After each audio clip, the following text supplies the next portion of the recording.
ആഷിക്ക് വയനാട് ചൂരൽമല നമ്മുടെ കേരളത്തിൻ്റെ എന്നല്ല, ശരിക്കും പറഞ്ഞു കഴിഞ്ഞാൽ ലോക മലയാളികളുടെ മുഴുവൻ ഹൃദയത്തിലെ വിങ്ങുന്ന ഒരു ഓർമ്മയാണ് ചൂരൽമല.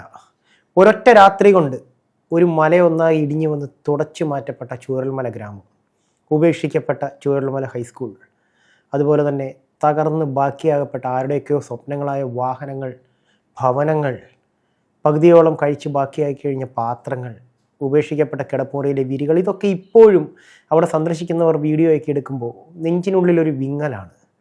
ബേലിപ്പാലത്തിലൂടെ നടക്കുമ്പോൾ ആ ബേലിപ്പാലത്തിൻ്റെ ഞെരുക്കം അത് മനസ്സിൽ ആരുടെയോ ഒരു തേങ്ങലായി ഉയർന്നു. മണ്ണിനടിയിൽ ഇന്നും തിരിച്ചു കിട്ടാതെ കിടക്കുന്ന ശരീരങ്ങൾ, ഉറ്റവരെ കാത്ത് ഇന്നും മറ്റാരുടെയൊക്കെയോ സഹായ സഹകരണത്താൽ ജീവിക്കുന്ന ചൂരൽമലയിലെ നിവാസികൾ. അവരുടെ ഏറ്റവും വലിയ സ്വപ്നമായിരുന്നു ജനിച്ച മണ്ണിലേക്കുള്ള തിരിച്ചുവരവ്.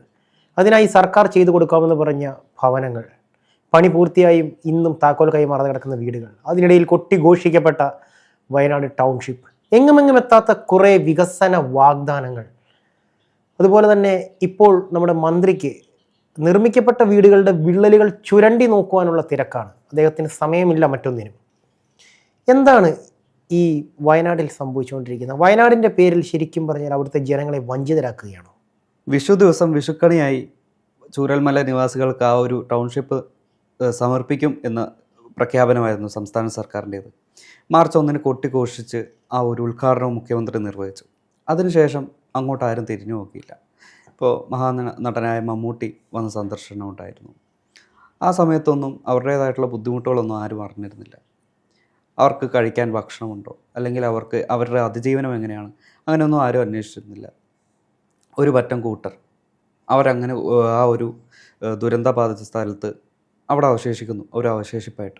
ഇപ്പോൾ റീസെൻ്റായിട്ട് വന്നിരിക്കുന്നത് എന്താണെന്ന് വെച്ചാൽ, നമ്മുടെ സംസ്ഥാന മന്ത്രിസഭയിലെ 2ാമൻ റവന്യൂ മിനിസ്റ്റർ കെ രാജൻ, അദ്ദേഹം നേരിട്ട് വന്നിരിക്കുകയാണ്. എന്താണെന്ന് വെച്ചാൽ, അപ്പോൾ മാധ്യമങ്ങളിൽ വാർത്തയായ ആ ചുവരിലെ വിള്ളൽ അത് നേരിട്ട് പരിശോധിക്കാൻ റവന്യൂ മിനിസ്റ്റർ തന്നെ നേരിട്ടെത്തുന്നു. കൂടെ അവരുടെ പാർട്ടി പ്രവർത്തകരും. മാധ്യമങ്ങൾക്ക് മുന്നിൽ തന്നെ അദ്ദേഹം ഏണിയിൽ കയറി ആ ഒരു പാട് ഉരച്ചു നോക്കിയപ്പോൾ അത് വെറും മാർക്കറാണെന്നാണ് പറയുന്നത്. വിള്ളൽ വരാൻ സാധ്യതയുള്ള ഭാഗത്ത് മാർക്കർ ചെയ്തിരിക്കുന്ന പാടാണെന്നാണ് പറയുന്നത്. മുൻകൂട്ടി വിള്ളൽ വരുമെന്ന് മനസ്സിലാക്കി പാർക്ക് ചെയ്തിരിക്കുമായിരിക്കും അല്ലേ? ആക്ച്വലി ഞാൻ ഒരു കാര്യം ചോദിക്കട്ടെ, ഈ പാർട്ടിക്കാരുടെ തലയ്ക്ക് എന്തെങ്കിലും പ്രശ്നമുണ്ടോ? പണ്ടൊരു സ്ഥാനാർത്ഥി കിണറ്റിൽ കൊളിഫോം ബാക്ടീരിയകളുടെ പരിശോധനയ്ക്കായിട്ട് കയറും തൊട്ടിയും ഉണ്ടായിട്ടും കിണറിനുള്ളിൽ റിങ്ങിലൂടെ ഇറങ്ങി വെള്ളം പരിശോധിച്ച ദൃശ്യങ്ങളൊക്കെ ഇവിടെ കേരളത്തിൽ പലരും കണ്ടാണ്. ഇന്ന് കേരള മന്ത്രിസഭയിലെ കരുത്തനായ 2ാമൻ ദാ കിടക്കണു, ചുവരിലെ പാട് ഉരച്ചു നോക്കുവാനായിട്ട് കയറുന്നു. ഇനിയിപ്പോൾ മറ്റേ വേറെന്തെങ്കിലും പ്രശ്നമെന്നുണ്ടെങ്കിൽ പുള്ളി അത് മാന്തി നോക്കും. ഇത് എന്താണ് ഇവിടെ നടക്കുന്നത്? ശരിക്കും പറഞ്ഞാൽ മന്ത്രിമാർ കോമാളികളായി മാറുകയാണ്, അല്ലെങ്കിൽ സ്ഥാനാർത്ഥികൾ കോമാളികളായി മാറുകയാണ്. ഇന്ന് മന്ത്രി ചെയ്ത പോലെ സാൻഡ് പേപ്പർ ഇട്ട് ഉരച്ചാൽ തീരുന്നതല്ല ചൂരൽമല നിവാസികളോട് ചെയ്ത ചതി. അതൊരിക്കലും അത് അവരുടെ മനസ്സിൽ തന്നെ ഉണ്ടാകും. കാരണം കാലങ്ങളായിട്ട് അവർ ഒരു അഭയമില്ലാതെ പല ഷെൽട്ടറിലായിട്ട് താമസിക്കുകയാണ്. അവർക്ക് അടച്ചുറപ്പുള്ള ഒരു വീടില്ല. ആ വീടിന് വേണ്ടിയാണ് ഇത്ര കാലമായിട്ട് കാത്തിരിക്കുന്നത്. മാത്രമല്ല, ഒരു നേരത്തെ ഭക്ഷണത്തിനുള്ള ഭക്ഷണ കൂപ്പൺ മുടങ്ങി, പ്രതിമാസ ഭത്ത അത് മുടങ്ങി. ഈ രക്ഷാപ്രവർത്തനത്തിന്റെ പേരിൽ അടിച്ചു മാറ്റിയ കള്ളക്കണക്കുകൾ വേറെ. അതെ, എന്താ പറയുന്ന സ്ട്രക്ചറിന് ചിലവ് എത്ര, ആംബുലൻസിനും സ്ട്രക്ചറിനും കൂടെ ചിലവ് എത്ര? 1 കോടി 1.5 കോടി 1 കോടി രൂപ. പുനരധിവാസം, അതായത് എന്താ പറയുക, അഭയാർത്ഥി ക്യാമ്പുകളിൽ ഭക്ഷണ ചെലവ് 1.5 കോടി, അങ്ങനെ എന്തോ കോടികളുടെ കണക്കുകൾ മാത്രമുള്ള ഒരു റിപ്പോർട്ടൊക്കെ സമർപ്പിച്ചിരുന്നു. അതായത് ഒരു ദുരന്തമുണ്ടായാലും ആയിരക്കണക്കിന് ആളുകൾ മരണപ്പെട്ടാലും ഒന്നും പ്രശ്നമില്ല, ദീപസ്തംഭ മഹാശരീരം നമുക്കും കിട്ടണം പണമെന്ന് പറയുന്ന ഒരു തത്വത്തിലാണോ ഈ പറയുന്ന പാവപ്പെട്ടവന്റെ പാർട്ടി എന്ന് പറഞ്ഞ് ഇവിടെ കൊടി നാട്ടി വന്ന ഇടതുപക്ഷ രാഷ്ട്രീയം മുന്നോട്ട് പോകുവാനായിട്ട് നോക്കുന്നത്? ജനങ്ങളൊക്കെ മണ്ടന്മാരാണോ? ഇതൊക്കെ കണ്ടുകൊണ്ടല്ലേ ഇരിക്കുന്ന ജനങ്ങൾ? നോക്കൂ, ഒരു കുട്ടിയെ മടിയിലിരുത്തി ഓമനിച്ചു പോയ പ്രധാനമന്ത്രി ഒരു സഹായം പോലും ഒരു വയനാടിന് വേണ്ടി ചെയ്തില്ല. അപ്പോൾ ആ ജനങ്ങളുടെ ആകെയുള്ള ഒരു സഹായം ആരാണ്? സംസ്ഥാന സർക്കാരാണ്. ആ സംസ്ഥാന സർക്കാരിനെ പ്രതീക്ഷിച്ചിരിക്കുന്ന ആ ജനങ്ങൾക്ക് കിട്ടിയത് ഒരു വലിയ ഒരു ചതിയാണ്. അല്ലെങ്കിൽ അവരെ നിരാശരാക്കിക്കൊണ്ടാണ് ഇപ്പോൾ ഈ ഒരു സർക്കാരിന്റെ ഇപ്പോൾ ഇതുവരെയുള്ള പ്രവർത്തനങ്ങൾ. ഈ ചതിയുടെയും വഞ്ചനയുടെയും തറക്കല്ലിൽ കെട്ടിപ്പൊക്കിയിട്ടുള്ള ഒരു സംസ്ഥാന സർക്കാരാണ് നമുക്കുള്ളത് എന്നുള്ളത് വ്യക്തമായ കാര്യമാണ്. അതായത് എതിർക്കുന്നവരെ മുഴുവൻ കൊന്നുതള്ളിയും ഉയർത്തുന്ന നാവുകൾക്ക് നേരെ അസഹിഷ്ണുത പ്രകടിപ്പിച്ചും ചോദ്യശരങ്ങളെ കേട്ടില്ലെന്നടിച്ചും കടക്കുപുറത്തുനിന്ന് ആജ്ഞാപിച്ചും അമ്മാതിരി ചോദ്യങ്ങളൊന്നും ഇങ്ങോട്ട് വേണ്ട എന്ന് ഉറക്കെ ആക്രോശിക്കുന്ന ഒരു മുഖ്യൻ. അയാൾക്ക് കൊടി പിടിക്കുന്ന അയാളുടെ സിൽബന്തികളായ കുറേ മന്ത്രി പുങ്കവന്മാർ, അവർ കാണിച്ചു കൂട്ടുന്ന കോപ്രായങ്ങൾ, നവകേരള ബസ് എന്ന പേരിൽ ഒരു കക്കൂസുള്ള ബസ് വാങ്ങിച്ച് ജനങ്ങളുടെ ഫണ്ടിൽ കേരളത്തിൻ്റെ 14 ജില്ലകളിൽ കൂടെയും അങ്ങോട്ടും ഇങ്ങോട്ടും ഓടി നടന്ന് നടത്തിയ രക്ഷാപ്രവർത്തനങ്ങളൊന്നും തന്നെ നമ്മളാരും മറന്നിട്ടില്ല.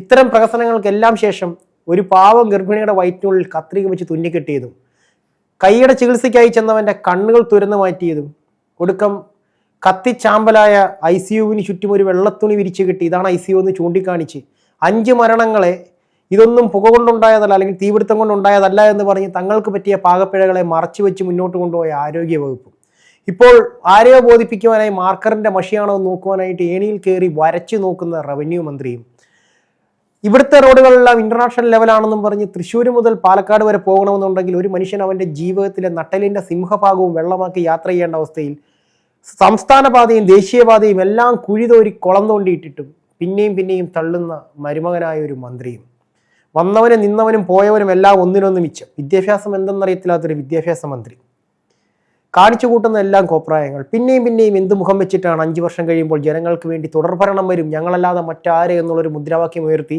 ഇവിടെ വന്ന് നിൽക്കുവാൻ LDFന് സാധിക്കുന്നത്? വയനാട് ടൗൺഷിപ്പിൻ്റെ നിർമ്മാണം ഏറ്റെടുത്തിരിക്കുന്നത് ഊരാളുങ്കലാണ്. അപ്പോൾ ഈ വീട്ടിൽ താമസത്തിന് ശേഷം എന്തെങ്കിലും അപാകതകളോ കുറവുകളോ സംഭവിച്ചാൽ ഉത്തരവാദിത്തം ഇവർക്ക് തന്നെ ആയിരിക്കും, അത് മന്ത്രി പറഞ്ഞിട്ടുമുണ്ട്. അതെ. അപ്പോൾ ഇതുപോലൊരു ഡ്രീം പ്രോജക്റ്റ് ഊരാളുങ്കലിനെ ഏൽപ്പിച്ച ഒരു സർക്കാരിൻ്റെ ഉത്തരവാദിത്തം എത്രത്തോളമായിരിക്കും? ഈ ഊരാളുങ്കൽ ശരിക്കും ആരാണ്? CPM-ൻ്റെ തന്നെയാണ്. അതായത് പിണറായിയുടെ വളരെ വേണ്ടപ്പെട്ട, അല്ലെങ്കിൽ പിണറായിക്കും പിണറായിയുടെ സിൽബന്തികൾക്കും വളരെ വേണ്ടപ്പെട്ട ഒരു പ്രസ്ഥാനമാണ് ഈ പറയുന്ന ഊരാളുങ്കൽ കൺസ്ട്രക്ഷൻസ്. ഈ പറയുന്ന വാഗമൺ റോഡിൻ്റെ ടാറിങ് ഊരാളുങ്കലായിരുന്നു, ഇപ്പോൾ വീണ്ടും പൊളിഞ്ഞു തുടങ്ങി. ഊരാളുങ്കൽ കൈവച്ചിട്ടുള്ളതെല്ലാം തന്നെ ആ തുടക്കത്തിൽ മനോഹരവും പിന്നീട് അതിനുശേഷം എന്താ പറയുന്നത് സാധാരണക്കാരൻ്റെ ക്ഷമ പരീക്ഷിക്കുന്നത്. അപ്പോൾ ഞാൻ ചോദിക്കുന്നത്, ഈ 410 കുടുംബങ്ങൾക്ക് ഈ 410 കുടുംബങ്ങൾക്ക് എന്ത് ഗ്യാരണ്ടിയാണ് ഈ സർക്കാർ നൽകുന്നത്? ഇപ്പോൾ രാജൻ പറയുകയുണ്ടായി ഈ വീട് സർക്കാരിൻ്റെ ഗ്യാരണ്ടിയാണ്. എന്താണ് ഗ്യാരണ്ടി? ഈ വോട്ട് ചെയ്യാൻ പോകുമ്പോൾ നമുക്ക് ഈ വിരളയിലെ ഒരു വര ഇങ്ങനെ വരച്ചു തരാറുണ്ട്. അതേ വര നേരെ മേളിലേക്ക് വരയ്ക്കുന്ന അവസ്ഥയാണ് ശരിക്കും പറഞ്ഞാൽ വയനാട്ടിലെ ജനങ്ങളുടെ. അവരുടെ അവസ്ഥ ഗോവിന്ദയാണ്. കാരണം പ്രകൃതിയായി അവരെ ഒന്നും ഇല്ലാതാക്കി കളഞ്ഞു. അതിനുശേഷം സംസ്ഥാനം ഭരിക്കുന്ന സർക്കാർ അവർക്ക് വേണ്ടി എന്തെങ്കിലും ചെയ്തു കൊടുക്കുമെന്ന് കരുതിയപ്പോൾ അവരെ ശരിക്കും പൊട്ടന്മാരാക്കുന്ന രീതിക്ക് എന്തൊക്കെയോ കാണിച്ചു വെച്ചിട്ട്, ഇത് ഇന്നും ഇന്നലെ തുടങ്ങിയതൊന്നും അല്ല. ഇത് ആദ്യത്തെ വയനാട്ടിലെ ആദ്യത്തെ സംഭവമല്ല. ഇത് പ്രസ്ഥാനത്തിന് വേണ്ടി ജീവൻ കൊടുത്ത ഒരു വ്യക്തി ഉണ്ടായിരുന്നു. ഇവിടെ മഹാരാജാസിൽ SDPAയുടെ കൊലക്കത്തിക്ക് മുന്നിൽ പിടഞ്ഞു വീണ അഭിമന്യുവിൻ്റെ അമ്മയുടെ കരച്ചിൽ ഇന്നും ഓരോ യഥാർത്ഥ പാർട്ടിക്കാരൻ്റെയും ഹൃദയത്തിൽ മുഴങ്ങി കേൾക്കുന്നുണ്ട്, കാതിൽ മുഴങ്ങുന്നുണ്ട്. ഞാൻ പെത്ത മകനെ എന്ന് പറഞ്ഞ് തലച്ച് വീണ ആ അമ്മയുടെ കണ്ണീരിൻ്റെ ഫലമായി ആ അമ്മയ്ക്ക് ഒരു വീടുണ്ടാക്കി കൊടുക്കുമെന്ന് പറഞ്ഞിട്ട് കോഴിക്കോട് പോലൊരു വീട് പണിതിട്ട് അതിന് കോടികളുടെ ബില്ലിട്ട് കൊടുത്തവന്മാരാണ് ഇവിടുത്തെ ഭരണവർഗം, അല്ലെങ്കിൽ ഇന്ന് ഈ നാട് ഭരിക്കുന്ന കമ്മ്യൂണിസ്റ്റുകൾ. ആ കമ്മ്യൂണിസ്റ്റ് പ്രസ്ഥാനത്തിന് വേണ്ടി ജീവൻ വെടിഞ്ഞ അഭിമന്യുവിന് ഒരു സ്മാരകം പണിയുമെന്ന് പറഞ്ഞിട്ട് എന്ത് പണിത് വെച്ചു എന്നുള്ളത് നമുക്കറിയാം. ആ അഭിമന്യുവിൻ്റെ ജീവനെടുത്ത SDPAയുടെ കൂട്ടുപിടിച്ചിത്തവണ ഇലക്ഷൻ ഇറങ്ങി പുറപ്പെട്ട നന്ദി കെട്ട നെറികെട്ടവന്മാരാണ് ഈ പറയുന്ന ഇവിടുത്തെ ഇടതുപക്ഷ സഖാക്കൾ, അല്ലെങ്കിൽ ഇടതുപക്ഷ സർക്കാർ. ആ സർക്കാർ ഇത്രയൊക്കെയെങ്കിലും അവിടുത്തെ ജനങ്ങൾക്ക് വേണ്ടി ചെയ്തു കൊടുത്തത് ഏതോ മുജ്ജന്മ പുണ്യം, അവിടുത്തെ സാധാരണക്കാർ ചെയ്ത ഏതോ മുജ്ജന്മ പുണ്യം. കയറി കിടക്കാൻ ഒരു കൂര ഉണ്ടായല്ലോ എന്നേ ഉള്ളൂ, അല്ലാതെ അതിൽ കൂടുതലൊന്നും പ്രതീക്ഷിക്കണ്ട. ഇപ്പോഴത്തെ വിള്ളൽ അത് ഒരു വിള്ളലായിട്ട് നിൽക്കുമ്പോൾ രാജൻ കയറി ചുരണ്ടി കാണിച്ചു അത് വരയാന്ന്. ഭയങ്കര ആവശ്യമാണല്ലോ കെട്ടിടത്തിൻ്റെ മുകളിൽ കയറി പെൻസിലിന് വരയ്ക്കാനായിട്ട്. ഇതൊക്കെ കണ്ടോണ്ടിരിക്കുന്നവന്മാരൊന്നും പൊട്ടന്മാരൊന്നും അല്ല. ആഷിക്ക് തലയ്ക്കകത്ത് വെളിച്ചമുള്ളവരൊക്കെ തന്നെയാണ് ഇന്ന് മലയാളികൾ. പൊതുജനം കഴുതയാണെന്നൊക്കെ പണ്ട് ഇവിടുത്തെ രാഷ്ട്രീയക്കാർ വിളിച്ചു പറയുമായിരുന്നു. പക്ഷേ ഇന്ന് പൊതുജനം കഴുതകളല്ല കേട്ടോ, അവർക്ക് തലയ്ക്കകത്ത് വെളിച്ചം വന്ന് തുടങ്ങിയിട്ടുണ്ട്.